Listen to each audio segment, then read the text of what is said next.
What is going on, everybody? Adam here with etrailer. Today we're going to be taking a look at the Custer interior LED dome light.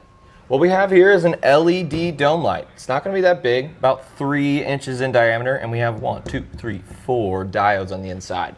It is LED and it is hardwired, so there isn't any on or off switch. It has a nice chrome bezel as well. And this is going to be for your 12-volt DC systems, whether it's in your RV, your camper, or your enclosed trailer. You're going to have to put 12 volts to this guy. Since it's LED, it's not going to have a whole lot of draw. I highly recommend replacing all your incandescent bulbs with LED bulbs, just because why not? They last longer and they use less energy. It just seems like a no-brainer for me, and I like these just because it puts out a lot of light. So we can have a small light that's going to put out more than an incandescent light will, and those usually tend to be a little bit bigger just because of those bulbs are pretty bulky. So I definitely recommend this if you're looking for something that's really low profile and sleek. It only sits up off the wall about a ½ an inch, which isn't a whole lot. I like the looks of it, and I like the chrome beveled edge as well. I would definitely recommend this if you have maybe a more fancy interior on your RV camper, or if you have a nice enclosed trailer and you're looking for a bright light with a good look. I think this is going to be really great for you. It didn't take a whole lot of time to install, so if you stick around, we're going to show you how we did it.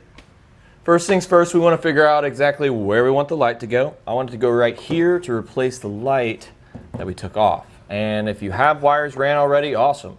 We don't have to do that step, but if you don't, run some wires. We're going to need a positive and a negative. So now that that's done, take the bezel off. You can just clip it off with your hands and set that to the side. We will use that later on. But now we can go ahead and take our wires, and we definitely want to go ahead and test them and make sure that positive is positive, negative is negative. A lot of the times the colors aren't going to sync up. Always match your wires by function and not by color. I've made that mistake way too many times. So put in the time now to test so you don't have to redo and waste some time. Now, what we want to do is we're going to take our heat shrink butt connectors. If you don't have any, we do. You can go ahead and add them to your cart so you have what you need to get the job done whenever your parts arrive. So I'm going to go ahead and just crimp one down. I like to do this just because it's kind of difficult to put both wires in and keep them in place. So this way, we can make sure we get a clean connection, because we don't want these coming loose, especially since they're going in the wall. That would be a pain to have to fish those back out. So now that I have that one done, same exact deal with this one. Just like that. And then crimp them down. We do want to make sure that these are nice and tight, just to make sure that they're not going to go anywhere. And now that that's done, I already went ahead and tested these wires, and it ends up being red as the negative. So that's just a perfect example, because that's exactly the opposite of what I thought. But it's just what it is. You can go ahead and crimp this down just like that. Pretty simple stuff. Takes a little bit of arm strength. Tug, we're good. And for our last and final wire, this is probably the most time-consuming part of it, because the rest of it's fairly simple and easy.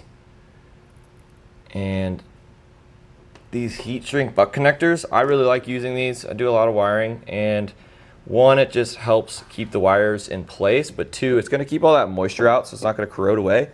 And all you need is a heat gun, or if you don't have a heat gun, you can use a hair dryer or something like that. It'll just take a little bit longer.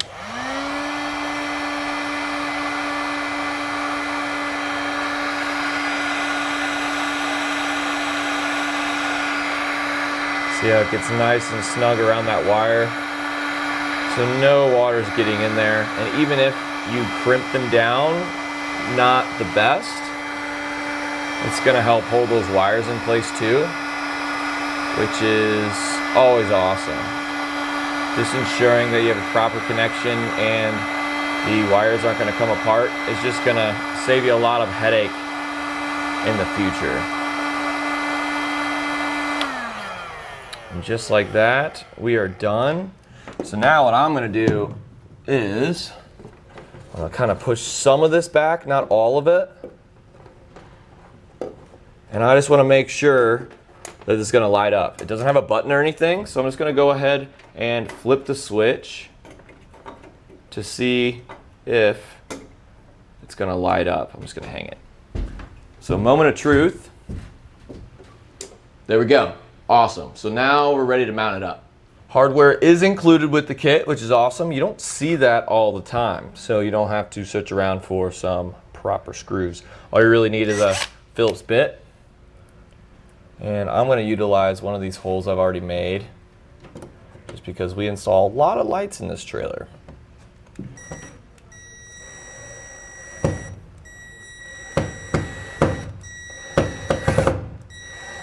You don't want to go too tight because you don't want to crack that plastic, but just tight enough to where it's nice and flush. Just like that. Perfect. Now, last step, the most satisfying step. You can just go ahead and push this in, and it should click into place. We have these little tabs here, so this one's going to go on top. There we go. Perfect. And that'll do it for a look at the Custer LED interior dome light. And I'm Adam with eTrailer.